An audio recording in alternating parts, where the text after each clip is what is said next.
जितनी कठिन परीक्षा होगी उतनी बड़ी सफलता होगी। हेलो दोस्तों, नमस्कार। स्वागत है आपका अपने YouTube चैनल अरविंद गुरुजी एजुकेशन में। आज हम बात करेंगे इस जो पहले हमने एक लाइन कही, इस बात की पुष्टि करेंगे एक कहानी से। एक गांव में बहुत भयंकर बाढ़ आई। गांव के कई घर गिर गए, बहुत फसलें बर्बाद हो गई।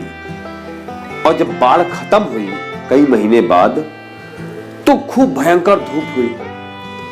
और जब धूप खत्म हुई तो भयंकर सर्दी हुई।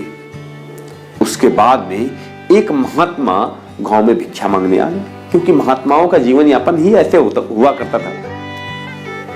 तो गांव के लोग बड़े नाराज कि आपको क्या है, आप तो मांगने चले आए, आप तो भगवान के एजेंट हो डायरेक्ट। हमारे हिसाब से कुछ होता है क्या? जब हमने ये फसल बोई तो बाढ़ आ गई, दूसरी फसल बोई तो गर्मी आ गई, फिर तीसरी फसल बोई तो सर्दी आ गई।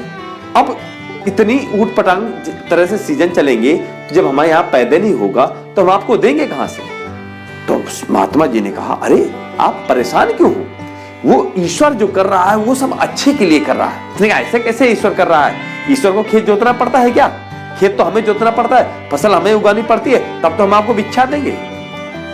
तो उस महात्मा ने कहा, क्या आपके हिसाब से अगर सारे मौसम चले तो क्या आप अच्छी फसल पैदा कर लेंगे? क्या बिल्कुल पैदा कर लेंगे। तो हम उस महात्मा ने कहा, बिल्कुल हम ईश्वर से प्रार्थना करेंगे कि कम से कम एक सीजन आपके हिसाब से मौसम चले। तो उसने कहा, ऐसा करवा दीजिए, हम सर्वाधिक फसल पैदा करेंगे। पहुंचे हुए महात्मा थे, हो सकता भगवान का ही रूप रहे हो। उन्होंने ईश्वर से प्रार्थना करी, हे ईश्वर, इन किसानों के हिसाब से एक साल की फसलें इन किसानों के हिसाब से करवा दीजिए। ईश्वर ने कहा, तथा महात्मा जी वापस लौट के आए दोबारा गांव में। उन्होंने कहा, अब जो आप लोग चाहोगे उसी हिसाब से होगा। जो गांव का मुखिया हो वो निर्धारित करे कि कब गर्मी होनी है, कब सर्दी होनी है, कब धूप निकलनी है, कब बारिश होनी है, वैसा ही होगा। गांव वाले बड़े खुश कि अब तो कोई दिक्कत नहीं है, जब चाहेंगे तब पानी बरसाएंगे, जब चाहेंगे तब धूप निकालेंगे। वैसा ही हुआ। गांव का एक आदमी नियुक्त किया गया कि इसके हिसाब से सारा कुछ चलेगा।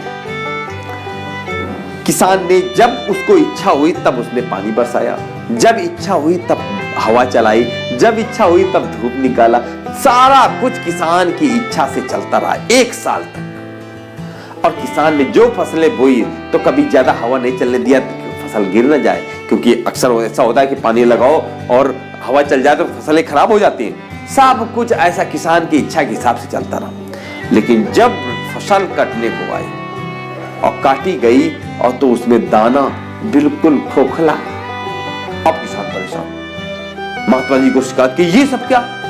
सारा कुछ तो हमने बहुत आराम से किया, सब आसानी से किया, न ज्यादा धूप निकलने दी, न ज्यादा गर्मी पड़ने दी, न ज्यादा बारिश होने दी, और ये फसल क्यों?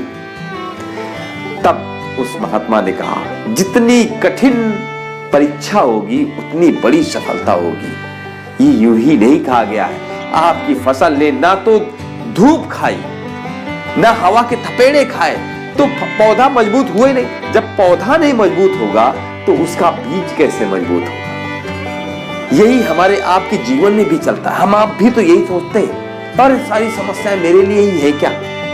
लेकिन सारी समस्याएं अगर हम आप नहीं झेलेंगे तो मजबूत कैसे बनेगी? यही होता है अक्सर कि हमें आपको लगता रहता है कि ये समस्या ना होती तो हम और ग्रो कर जाते। असल में समस्याएं ही हमें आपको ग्रो कराती। अगर ये चीज आपको अच्छी लगे तो अपने साथियों के साथ शेयर करिए। Thank you.